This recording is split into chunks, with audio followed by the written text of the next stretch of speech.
Our guest speaker, Dr. Netravati, who is an additional professor from Department of Neurology, NIMHANS, Bangalore, and her area of interest is on demyelinating diseases, neuroinfections, mainly the HIV related and encephalitis and pediatric movement disorders.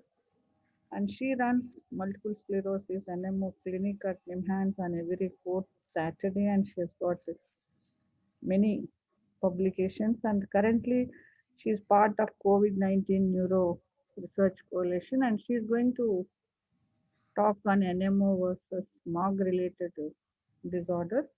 And it's happy to hear you, Netravati, again. Over to you. Thank you, madam.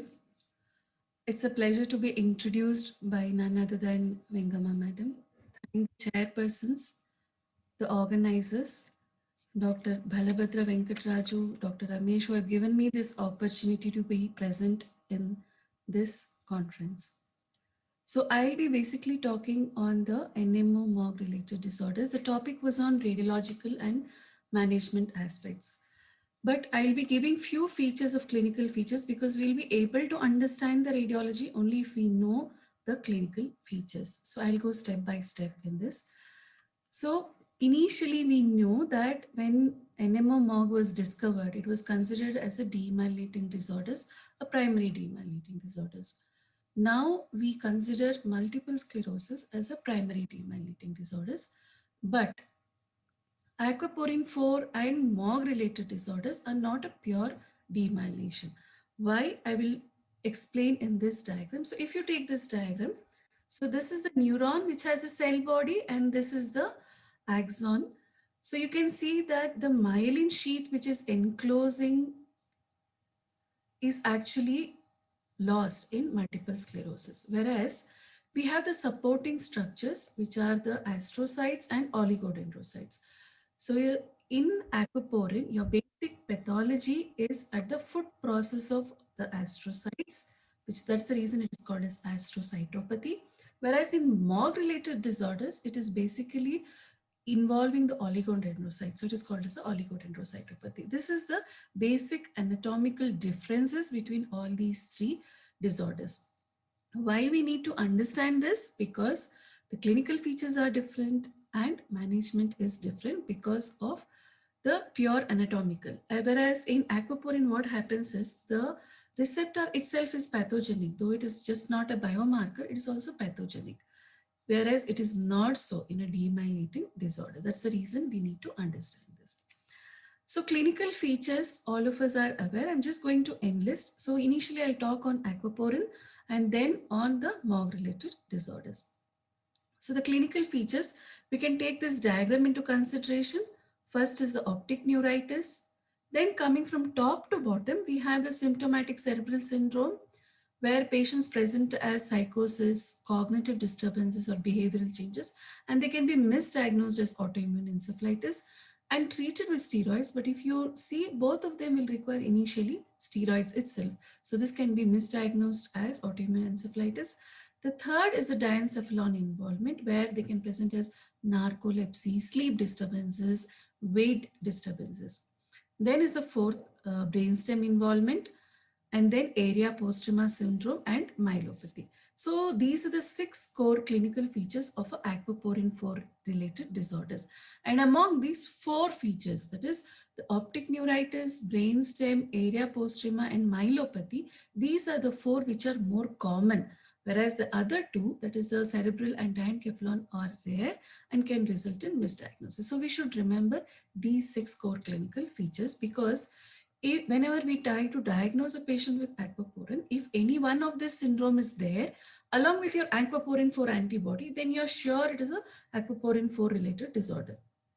But the problem comes when your aquaporin is negative. So that time what you require is 2 of these core clinical features in diagnosing aquaporin 4 related NMO. That is the reason we need to know the 6 core clinical features. Apart from this, when we investigate, most of these patients can have a high cell count and many of them may be triggered by fever. So you may think this is an infective etiology. So this we should remember, and there could be a neutrophilic pleocytosis. So this is one of the thing which again differentiates from the pure demyelination disorders. Aquaporin 4 testing, it is done based on different mechanisms, ELISA, cell-based or tissue-based. What we should remember is, most of the time in private labs, what is done is the ELISA, IF testing which is done, which is not very sensitive and specific. Cell-based assay is the only thing which is sensitive and specific. And you have to remember that if you are suspecting the patient has come to you with optic neuritis or a myelopathy, and you're thinking that it may be an NMO spectrum disorder, you've not yet done the MRI. Many people are in urgency to start off immunomodulation, especially steroids, because this can have a residual sequelae. I agree with that. But what we should do is, please take the serum sampling for the aquaporin or the mock testing. Only then start steroid, because once we start the steroids or the plasmapheresis, and then if we try to do the serum testing, it can be negative. That is the reason you have to do the serum testing, and preferably in a CBA method, that is cell-based assay method, before you start medications of these patients. So as I said, many of the time there is a doubt whether we should test the serum or CSF in a NMO spectrum disorder. Always remember, aquaporin is secreted in the peripheral lymphoid tissue. That is the reason your serum is highly sensitive and it is enough. CSF may be complementary if it is positive, but serum is usually enough in testing the aquaporin 4 related disorders. And this is one of the condition where you can have other antibody positivity, especially in terms of Sjogren's and SLE. This we should remember. So whether it is an overlap or it is just an antibody positivity, that we have to decide based on the clinical symptoms. But if these are positive, it will help us in deciding, especially when aquaporin is negative, that this could be an aquaporin 4 related disorders. So coming to the radiological aspects, I will try to talk more here. So basically in an optic neuritis, so as I said, 6 core clinical features. So for all the 6, I will show the different MRIs. So the first one is the optic neuritis. Here you can see, if you compare between the right and the left optic nerve, definitely here it is more hyperintense, as well as this can be made out more here on the right side. Then after that, when you take the axial images, you can see here, it's a long segment involvement. Just like how in the spinal cord, you have a short segment and a long segment. Even in the optic nerve, the segments, there are 4 segments. This can be subdivided, and based on how many segments are involved, you can classify it as long segment and short segment. So in aquaporin, most of the time it's a long segment, that is more than 2 segments are involved. And usually, see if you can see here, these are the long segment hyperintensity of the optic nerve which is there. And classically, the chiasma, this is the optic chiasma involvement. Optic chiasma is more commonly involved in aquaporin 4 related disorders. So the MRI features in optic neuritis is there will be hyperintensity, diffusion restriction can be there, and it's a long segment with preferential involvement of the optic chiasma. So this is one of the way to remember. As I said, short segment, just like in spinal cord, even in optic nerve also, optic nerve short segment is usually in multiple sclerosis. Long segment is seen in both aquaporin as well as MOG related disorders. But MOG is usually immediately retroorbital, whereas preferentially posterior segment, that is the optic chiasma, is more in aquaporin. So this, if we remember and if we try to correlate, especially where settings where the aquaporin may be delayed in getting, or we have not yet got the antibodies. So just by seeing this, we can still try to think as to what type of NMO spectrum disorder this is.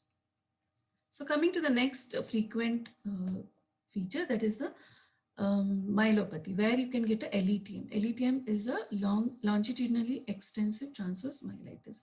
So here, as I said, it will be more than 3 or equal to 3 vertebral segments. So it is a long segment involvement. And this part, that is the cervicomedullary junction, obex, and the medulla, is slightly more commonly involved in cases of LETM. So you will have a lesion which will actually extend from the medulla, lower medulla, and go down to the higher cervical cord. So this is most classically, nearly around 60 to 70% of your aquaporin 4 related disorders can have this type of MRI picture. So apart from this MRI, you can also see this is called as a bright spotty lesion. What do I mean by bright spotty lesion is your aquaporin 4 receptors are actually present across the central canal in the spinal cord. So it is so much of axonal loss will be there that there will be almost a breakdown will be there, which will cause your T2 hyperintensity. That is called as a bright spotty lesion, which will help us in telling the aquaporin or aquaporin non-related demyelinating disorders. So in the myelopathy, you'll have long segment, medulla and cervical cord is most commonly involved, and then you will have the bright spotty lesion. So initially, if we remember, this was called as Devick's disease, where you knew that optic nerve and myelopathy was the most commonly involved. But now we know that NMO is not just involving the optic nerve or spinal cord, it also involves the brain. So if you take the brain, two type of brain abnormalities can be there. One is wherever the aquaporin 4 related receptors are there. So this in the above diagram, the red dotted lines tell us where the aquaporin 4 related receptors are there. And if you see the below images, they are corresponding images of the aquaporin 4 related patients where there are hyperintensity. So if you take throughout the ependymal region, we can have the hyperintensities. The same thing it is seen here. Periependymal involving just adjacent to the ventricles. Again here, the periependymal surface. So you can see here periependymal surface. Here across the third ventricle and the diencephalon, here you can see the third ventricle and diencephalon. Then the optic chiasma, as I said previously, and the periaqueductal area, that is the PAG area. So this is a PAG area with the optic chiasma. Then you have across the fourth ventricle. So this is the fourth ventricle. So these are the few MRI structures can be there. Next is another few MRI brain structures where it is not because of predominant aquaporin, but it is not even mimicking the multiple sclerosis lesions. So if you see here again, this is one of the classically seen features because of the involvement of the diencephalon and the thalamus, where patients can present with a third syndrome, which I spoke about. That is a diencephalic syndrome. They can come just as a sleep abnormalities, and this can be sometimes even misdiagnosed as an artery of Percheron infarct. But if you see, artery of Percheron will actually have slightly higher middle and midline will be there. Here, so it will be slightly lower down. And then this is one of the feature where you can have the posterior part of the splenium and the corpus callosum. This is called as the arch bridge pattern. And then the corpus callosum, which is called as the marble pattern. So these are few of the MRI characteristics which can be there in NMO. So one is the optic neuritis, then the myelopathy, brain, where aquaporin 4 rich are there, and apart from that, classical sites, periventricular areas, but not fitting into the criteria of MS. So these are very, very important in diagnosing imaging characteristics of NMO. So once you have diagnosed NMO, how do you proceed further? What is the treatment? Always remember two things. One is you are suspecting the aquaporin 4 related disorders. As I said, the aquaporin 4 is not just a biomarker. If it is present, you know this, it is an aquaporin 4 related NMO.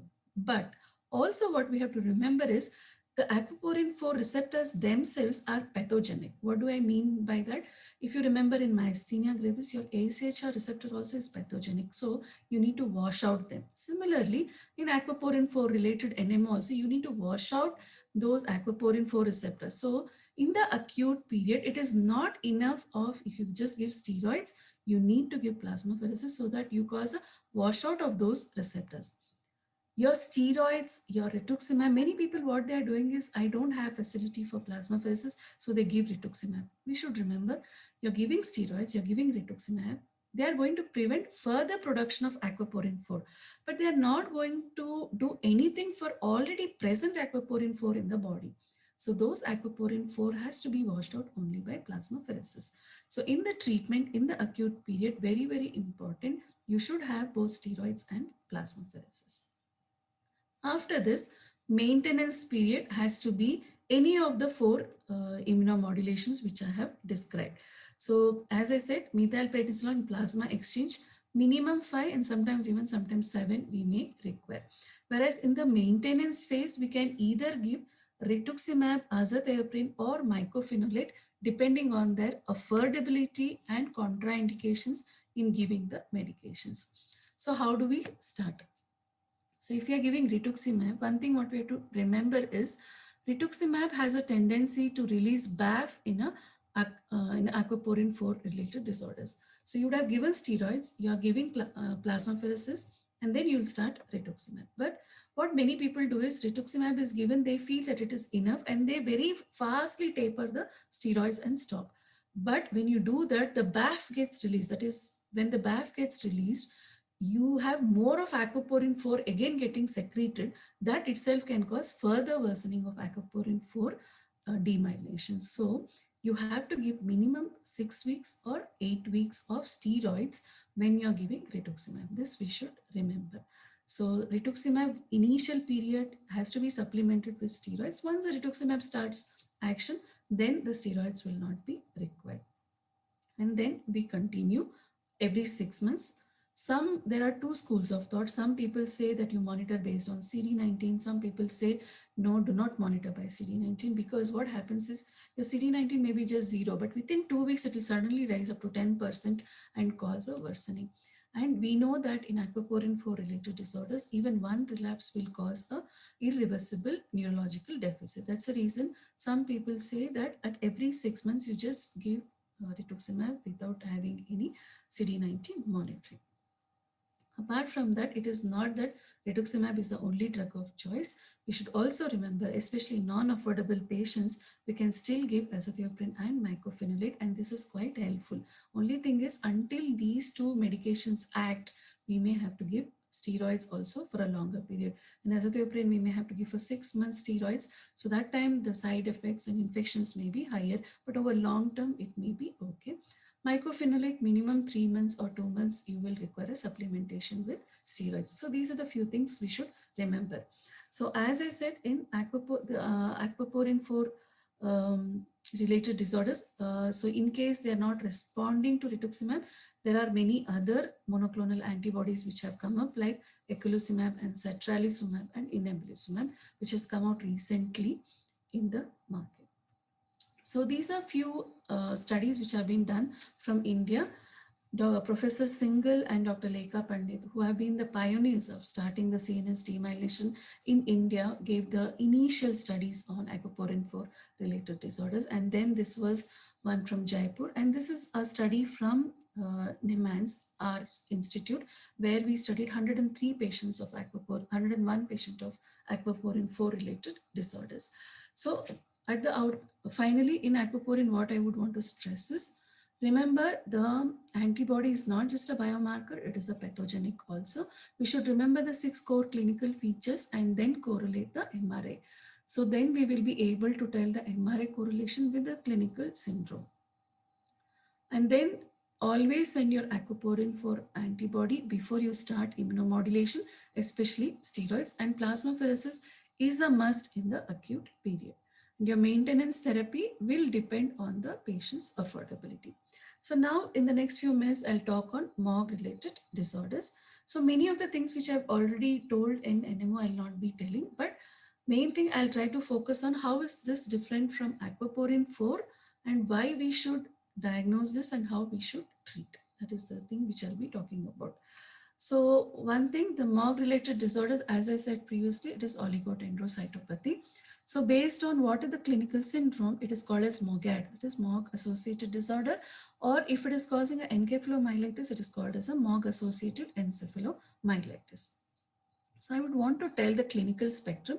So most of us are aware that aquaporin 4 is a white matter disorder, but initially when MOG was discovered, that time it was also considered as just a white matter disorder, similar to NMO, but antibody negative. But now we know it is no more just that white matter disorder, and the knowledge is evolving. So whether this is related or whether this is epiphenomenon, that we will be able to know as the time goes on. But now what we know, the various clinical features of MOG associated disorders is, First is white matter, where they can come as optic neuritis or myelopathy. So this will mimic almost like a aquaporin 4 related disorders, but it will be aquaporin negative, and then MOG can be or may not be positive, and the clinical picture will be less severe than compared to aquaporin. We should also remember this MOG can be positive in less than 5%, and some studies have even told up to 15% of MS patients also, whereas that does not happen with aquaporin 4. Then you can also have the gray matter involvement in the form of cortical encephalitis, or it can come along with the NMDR encephalitis. And then we can have a combination of both this white and the gray matter. So this is very important because this can mimic like a Erdem-like picture or a leukodystrophy-like picture.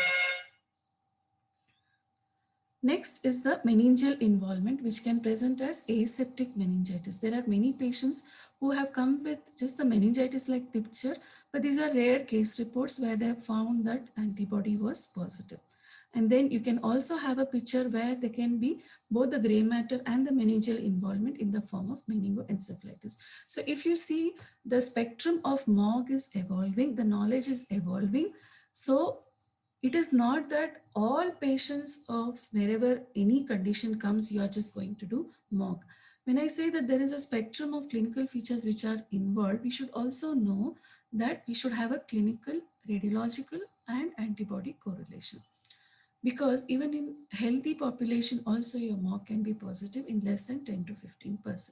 So always have a correlation. So if your persistent MOG is positive, only then it will tell that it is a MOG associated disorder. Otherwise, it will not be so.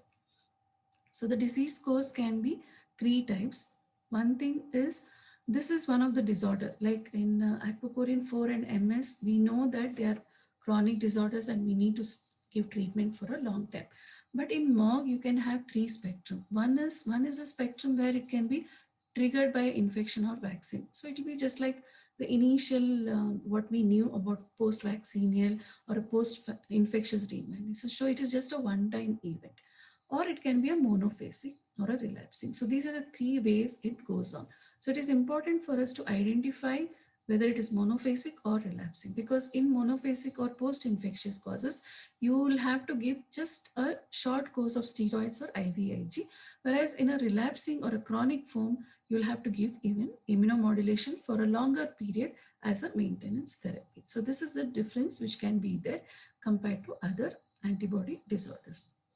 So what I would again emphasize is, so it is not that the MOG is just a seronegative NMO spectrum disorder. You have to remember that there are multiple spectrums. So these are the few spectrums which I have listed out. So they can come as ADEM, optic neuritis, myelopathy, leukodystrophy, or a focal meningitis also. And sometimes it can be present even in MS or a NMDA patients. So we do not know how many more disorders, even radiculopathy and vasculitis also they have listed along with MOG. So this is the various clinical spectrum of MOG. We should be aware of this so that whether they are actually part of this or not, we will know with time. So coming to the MRI findings. So this is an example of a ADEM-like picture where you can have both the gray matter as well as the white matter. Then the optic neuritis. So if you see here, this is a difference compared to the previous optic neuritis which I showed. So you can see that the perioptic space and the fat stranding which is seen. So you can see here. Here, this is a normal one where you have the optic nerve and the perioptic space very clear. Whereas here, MOG related, there is a involvement. So this is very classically seen in MOG related optic neuritis. And you can see here also that there is a diffusion restriction. So this is a case of optic neuritis. Coming to the other, you can have, this is one thing which can mimic the aquaporin 4 related. So it can either be a brainstem involvement or it can be a myelopathy which can be there. Apart from that, we should remember one more myelopathy feature which can be there. Initially, whenever we had this enterovirus associated myelopathies, we know that it was involving the gray matter. This is called as a H pattern of myelopathy. So this is one thing which can be mimicked and can be misdiagnosed as a post-infectious myelopathy. So they will involve mainly the gray matter. So you can see this is an example of MOG encephalitis, but you can see it is involving mainly the gray matter. Then this is one of the leukodystrophy pattern. That means the patient will have a progressive illness with episodes of worsening in between, and your MRI will show confluent white matter lesions, which can be initially enhancing, and with time, the enhancement goes away and atrophy sets in. So this is one of the chronic relapsing form. This is one of the cortical encephalitis. So you can see here, there's a unilateral hemispheric edema with hyperintensities. So this is one of the other spectrum of cortical encephalitis. So these are the various few spectrums of MOG associated imaging. So fat stranding, H pattern, and then the cortical encephalitis and the leukodystrophy pattern. So these are rare but very important to diagnose because these are amenable to immunotherapy. So coming to the MOG testing, the overall specificity is around 98%. So what we have to remember is this MOG testing can be positive in many conditions also. So we need to be careful when we tell this is a MOG related disorders. Always take the clinical picture first into consideration and see whether it fits in before you relate it to MOG disorders. If you're not able to make out, then you keep on repeating the MOG. So if your MOG remains positive, especially on a cell-based assay, then it is a definite MOG associated disorders. So the management, there are two schools of thought. Basically, I have combined this. So at our institute, we basically used here, this type of management. So patient has come to you, you're suspecting a MOG related disorder, you will treat them with steroid. So once you treat them with steroids, before that 5 days pulse is over, you will see whether the patient has completely improved or not. So you'll have a two clinical pictures. One is a complete recovery and then other is an incomplete recovery. So these complete recovery are those patients which usually goes for a monophasic forms that we should remember. So in such cases, you just give steroids for 2 to 3 months and after that stop steroids, wait for 2 to 3 months and then repeat the MOG, because when the patient is on steroids, if you repeat MOG, if it is not a chronic type of MOG disorder, it can become negative. So repeat MOG at 6 months. If your MOG continues to be negative, just observe for maybe 1 to 2 years. If it is not, it turns out to be positive, then again go back to the clinical feature and then think if the clinical syndrome fits into the chronic syndrome. If it is fitting into the chronic syndrome, then again you will start a immunosuppressants. So that is one line of treatment. In another line, you have given 5 days of MP, patient has not improved, there's an incomplete recovery. Then if the patient is affordable, you give IVIG, not affordable, then you give plasmapheresis. So that is the difference between MOG and aquaporin 4 related disorders. So if you remember in aquaporin 4, I did not mention about IVIG at all. So it is not that helpful in aquaporin 4. Whereas in MOG related disorders, IVIG can be helpful. So in the acute period, you will treat them with IVIG or plasmapheresis and eventually you will start immunosuppressants, which has to be continued, monitored for side effects. So these are the various ways we treat MOG related disorders. So these are few studies on MOG related disorders from India. As I said, Dr. Lekha Pandit from Mangalore, and then this is from AIIMS, Dr. Rohit Bhatia, and this is from Pune and North Karnataka, which was from Dr. Pujari. So these are the few studies, and this was a recent study from our institute of 93 patients. So all these thoughts which we have discussed in the last few minutes has been based on learning from these patients. So finally, I would want to just summarize few things how to differentiate between NMO and MOG. As I said, NMO is an astrocytopathy, whereas MOG is a oligodendrocytopathy. So in NMO, we should remember the 6 core clinical features which are helpful in diagnosing. Whereas in MOG, it is not just white matter, it can also involve gray matter and can be transiently present in non-MOG related disorders also. So we need to have a clinical correlation before we label it as a MOG related disorder. So in aquaporin 4, antibody is highly specific. That is, you have these 6 core clinical features, your aquaporin 4 is positive, 98% it is aquaporin 4 related disorders. But MOG, it is sensitive but less specific. MRI changes in NMO will be aquaporin 4 dependent areas, whereas in MOG, it can even be, apart from aquaporin 4 related, it can also be as MS or ADEM-like picture. In the treatment aspect, NMO, aquaporin, LVPP, that is large volume plasmapheresis, is a must. Whereas in MOG, you can either give plasmapheresis or IVIG depending on the patient affordability. This is one of the disorders, both of them are highly steroid responsive. You do not know what medication to give, you just keep them on steroid. Also, they will respond very well. But among both of them, MOG is highly steroid responsive than NMO. That is, even if the patient is sinking, just that one dose of steroid can make them lift up. So that is the amount of steroid responsiveness which is there.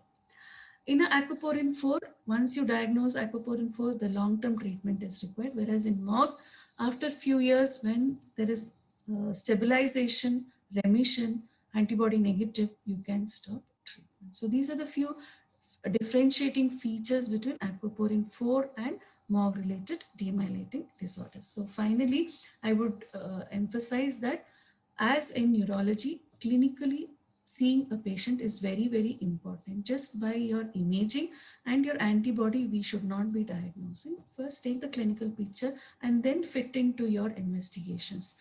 And plasmapheresis is very, very essential in aquaporin 4 related disorders, and we need to give long-term maintenance therapy so that relapse is prevented. Thank you. Thank you, Dr. Netra. You really nicely, comprehensively summarized both NMO and MAG related this one. Actually, we have learned lot of things MAG over the last 5 years. I think earlier it was not much, especially this imaging and serology and immunology has helped, and even management issues also you have covered it quite well. Of late we see like whatever, don't know we are biased or not, we see more of a MAG compared to the NMO in our routine clinical practice. Like 3 4 years ago we used to think lot of NMO and very few are non-NMO, but now last 1 year I see whomever we send, we see the MAG is more this one, of course this may be biased, but we feel more and more MAG are. True. Mhm. What you say is very true, ma'am. Those aquaporin 4, what we had studied, 101 patient was from 5 or 6 years of study. But this MOG, within 1 year, we could get 93 patients. So definitely MOG, the prevalence is higher than the aquaporin 4 related disorder.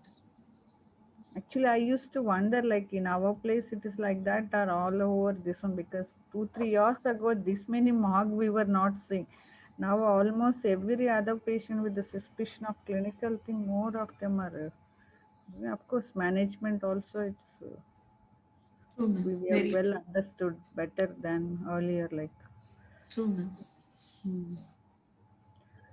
If there are any questions, otherwise, what is the time? I think organizers. One question.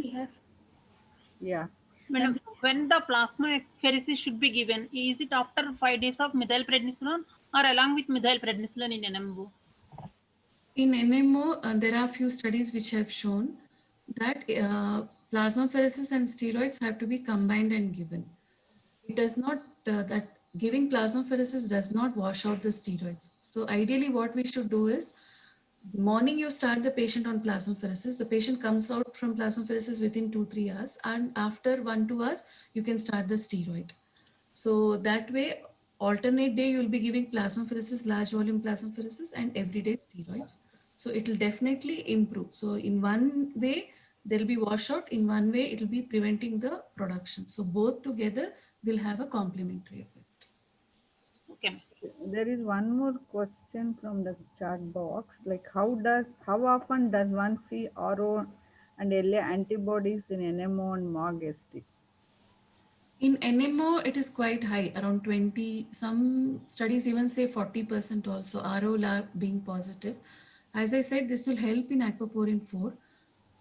Two things can happen. Arola being positive, it can just be a transient antibody being positivity, autoimmune suggestion, or sometimes it can be a overlap. But that time you need to see whether there is a clinical thing before you put it as a overlap. In MOG related disorder, it is very less. In aquaporin 4, it is more common. MOG, it is rare. ROLA is usually not seen, but you can have that PCNA and few more other antibodies which can be positive. Rolla is very rare. Maybe the last one. What is the follow-up of MOG in your studies? How often the relapses and all those things compared to NMO? Uh, the patients, like there are 6 type of so many clinical syndromes which we describe. There's a relapsing optic neuritis, leukodystrophy, and aseptic meningitis. These all will relapse. So they have to be on a long-term immunomodulation. So till now, I think after that has been started, I think it is just 1.5 to 1.5 year we have long-term follow-up. Beyond that, because MOG testing itself started 1.5 years back. Jan 2000 or Feb 2019, I think it started. So we have follow-up of only that much, 1.5 years. But these type of patients will require long-term immunomodulation. And they do well with immunomodulation. But if we have not started early, then there are some patients who require even steroids. Even if you give rituximab or azathioprine, they may not improve. They'll improve only with steroids. That subset of patients are also there. That's the reason I gave that it is highly steroid responsive compared to aquaporin 4. Ma'am, we have another 5 minutes. We can take 2 or 3 questions. I have one question, Dr. Netravati. What is the relation of herpes zoster to NMO? Questions. We have seen some patients having herpes zoster receiving NMO or sometimes getting diagnosed after NMO. Yes, we had 2 patients after herpes zoster developing NMO. Post-infectious aquaporin 4 related disorders are very common. I think one paper is there from St. John's, Dr. Thomas has published, where HIV patients, after they were diagnosed as HIV, they developed aquaporin 4. So just like how we have NMDA encephalitis, which can be post-infectious like HSV-JE, even aquaporin 4 can be triggered by an infection. So, but whether they are long-standing aquaporin 4 or a transient, that with time we can tell. But most of these are transient. Sometimes only in HIV-related, maybe it may be a long-standing. But infections can trigger aquaporin 4. No, how do you disprove that it is not herpes zoster related myelitis? Because of the aquaporin 4 receptor and the MRI being very classical, you have developed a herpes zoster and the patient would have completely improved, and then there is a worsening of the neurological disturbance. That is, that biphasic form is definitely always there. It is not that herpes comes and along with that you have optic neuritis and myelopathy. Herpes has come, patient is improving maybe 2-3 days, then there's a flare up of the myeloma. That is there, and there is classical radiological picture which is there. So if you take herpes zoster, Questions you will not see such classical MRI features which we see in aquaporin 4 related disorders. And as I said, the aquaporin 4 is very specific. It won't come positive simply in any DMARD disorders. Of course, in these post-infectious, whether it is transient is one of the doubt which is there. See, for the testing, Another doubt is, can MOG related patients have status Madam, epilepticus?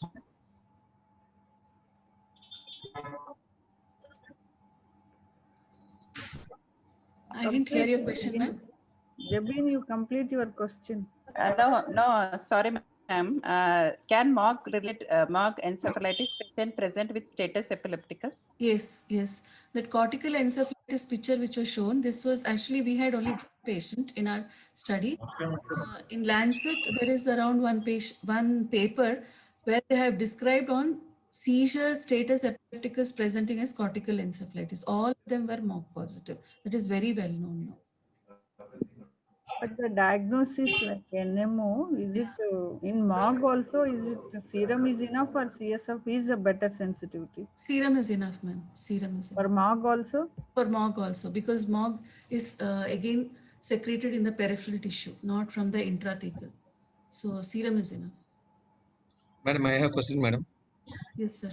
How often you see imaging negative and aquaporin MOG positive?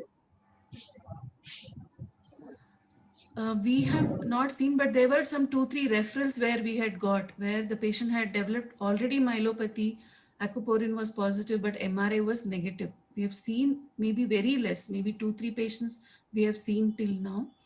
So Okay. that time there is a doubt whether it is a aquaporin 4 related or not related. In fact, all the studies of aquaporin 4 related disorders say that MRI will usually never be normal. But there are rare case reports where your MRI can be normal, but We have aquaporin such a does case once. We have seen such a case and we repeated MRI after 6 days. And we got that.